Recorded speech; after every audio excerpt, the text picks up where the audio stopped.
안녕하십니까, 박사입니다. 푸틴과 김정은의 회동과 관련해 한국 매체들은 거의가 푸틴이 전쟁에 쓸 포탄이 모자라 김정은에게 구걸한다는 식의 보도를 했습니다. 다른 관점은 없이 천편일률적입니다. 그런데 이는 본질을 모르고 하는 소리입니다. 이번 방송에서는 저명한 러시아의 국제문제 전문가들이 이 사안을 어떻게 보고 있는지를 소개해 드리겠습니다.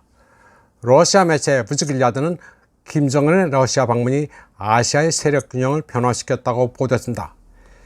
이 매체는 블라디미르 푸틴 러시아 대통령이 버스터치니 우주센터에서 김정은을 만난 사실, 그리고 김정은이 우크라이나 분쟁에서 러시아의 행동을 지지한 사실, 김정은이 블라디보스톡과 꼼소모스크 나무레를 방문할 것이라는 점 등을 열거하면서 그러한 상호작용이 러시아에 어떤 의미를 갖는지를 분석했습니다.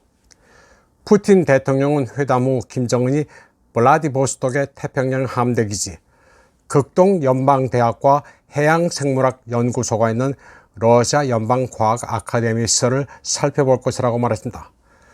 또 김정은이 꼼소모스크 나무리에 비행기를 타고 가서 민간 군용 항공기가 생산되는 공장을 방문할 것이라고 말했습니다. 드미트리 페스코프 크렘린 대변인은 외부에서 뭐라고 하든 러북 양국은 서로의 이익과 원칙에 기초해 호혜적인 관계를 계속 구축할 것이라고 말했습니다. 또 두 나라는 북한 위성을 러시아가 로켓으로 쏘아 올리는 가능성도 논의했다고 전했습니다. 전문가들은 러북 간의 상호작용으로 서방 국가에 대한 본격적인 대응 노선을 구축할 수 있는 것으로 평가하고 있다고 부즈길야드는 전했습니다. 상트페테르부르크 국립대 국제학부의 스타니슬라프 트카첸코 교수는 예전에 모스크바가 대북 제재를 지지해왔지만 이제는 그것이 의미를 잃었다고 평가했습니다. 트카첸코 교수는 러북 협력이 동시에 여러 방향으로 진행될 것이라면서 이를 네 가지로 분류했습니다. 첫 번째는 외교입니다. 북한이 러시아를 지지하는 만큼 러시아도 그 반대급부로 북한을 도울 것이라고 그는 말했습니다. 두 번째로 평양은 최대 무기 생산국이라는 점을 언급했습니다. 물론 이게 북한이 러시아에 무기를 공급한다는 말은 아닙니다. 북한의 무기를 받건 안 받건 카드로 쥐고 있다는 것을 의미합니다.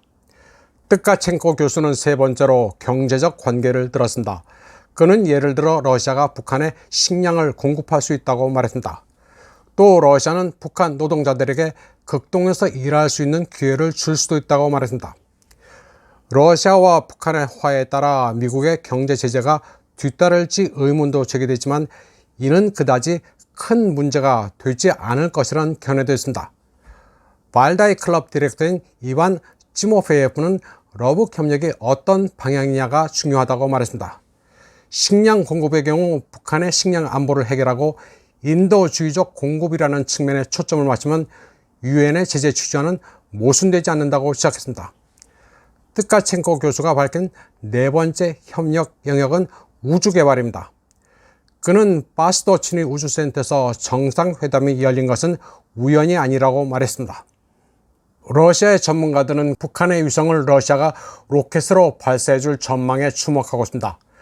중국 현대아시아문제연구소의 한국학 교수 콘스탄진 아스몰로프는 김정은의 러시아 방문이 매우 성공적이었다고 평가했습니다. 그는 회담의 정점으로 러시아 로켓으로 북한의 위성을 발사하기로 한 것을 기정사실로 보고 있습니다. 또 김정은이 단순히 보스토치니 우주센터뿐 아니라 블라디보스톡과 수호의 전투기 생산 공장이 있는 꼼소모스크 나무리의 방문으로 지리적 활동폭을 크게 넓힌 사실에도 주목했습니다. 꼼소모스크 나무리에서 김정은은 항공기 제작 분야에서 러시아의 발전 상황을 알 수 있는 좋은 기회를 얻었다고 아스몰로프는 평가했습니다. 아스몰로프는 러시아 외교의 이니셔티브가 러중북 삼각관계 협력을 증진시키는 원동력이 될 것이라면서 미국이 소위 아시아판 나토를 형성하려는 상황에서 아태 지역의 세력 균형에 영향을 미칠 것이라고 결론 지었습니다. 이번 방송은 여기까지 하겠습니다. 시청해주신 여러분 감사합니다.